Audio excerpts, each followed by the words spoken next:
Pastor Ed here with Daily Devotions for Friday, November the 3rd, 2023, continuing our look at the Reformation, in particular focusing on Martin Luther. We talked about him being a saint and a sinner, just like the rest of us, how he was troubled by his sins and tried to confess every little thing, as I talked about yesterday, but then that was slowly but surely replaced by the realization that God's grace is more powerful than the sin that's in our lives. And so that changed him. For the rest of his life, when there were difficult times, and there were, when it seemed to him that the whole church had, deserted the gospel, when he was under scrutiny from church officials as to the truth of his beliefs, when his life was even under threat, he was an outlaw, when he also suffered self-doubt, and he had those dark moments, but he would boldly claim, I am baptized. And he would come back to that again and again. Whenever all that negative stuff threatened to just kind of take over again, and I'm sure he dealt with that regularly, if not daily, he would remind himself, I am baptized. And that kind of changed. So he was able to say that he wasn't going to worry about some of those things. So he famously said, pray and let God worry. It's also said that when he once stood before one of the papal delegations who had come to him, and they asked him, well, where will you be when all of your supporters desert you? And his reply was, where I've always been, in the hands of the sovereign God.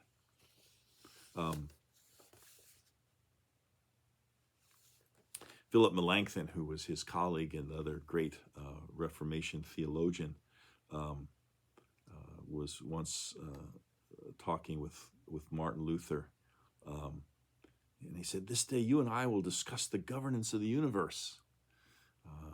And what Luther said in response was unexpected, but brilliant. He said, this day you and I will go fishing and leave the governance of the universe to God. Again, yesterday I said that Luther concluded that to know that the just live by faith is to be the freest person alive.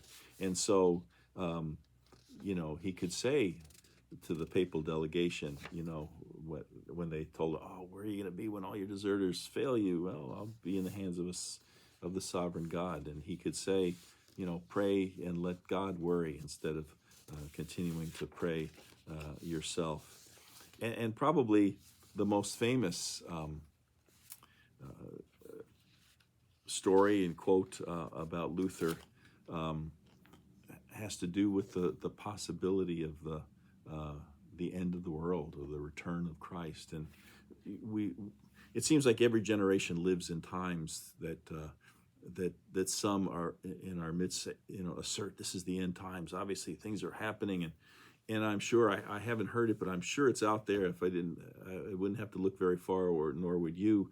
With everything that's going on in Israel right now, with the conflict with Hamas and that whole region, there are those who just see this as the end, the Armageddon. This is the Book of Revelation and all this coming to pass and everything else, which is basically a total misreading of Scripture. But it's a very long-standing and powerful idea that that things are going to happen, and there's all kinds of people that kind of twist Scripture and cherry pick verses and make it seem as though it's saying a lot of things that there aren't. And I'm not really talking about that, but Luther had this great response, or this great thought. What if this is the end of the world? What if he knew that Christ was going to come back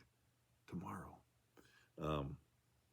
The legend, the tradition, it's not sure sometimes with some of these that he actually said this, but it's, I've been talking about, when the legend becomes fact, print the legend, in regards to David and so forth. But Luther is reported to have said, if he knew Christ was coming again in his return, the next day, tomorrow, he would go out and plant an apple tree.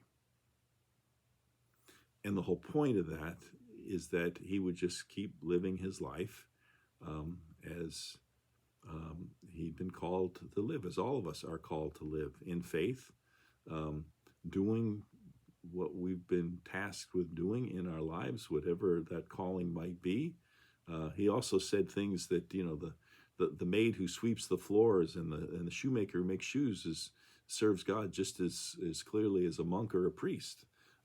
So whatever our position in life, either high or low or otherwise, rich or poor, we should be doing what it is that we've been called to do, that we have found our place in the world.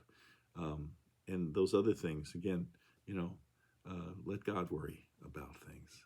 Pray and let God worry and go about your daily business. And in troubling times, and we always seem to be living in them, we're certainly living, sometimes they're more heightened than at other times, and it's one of those times right now with the Middle East in an uproar, is to just, as difficult as it is, to remain hopeful and trusting, and knowing that no matter what happens, God was and is and will always remain in control. Well, hope you have a great day today, and we'll be back with you one more time tomorrow. Till then, take care. Bye.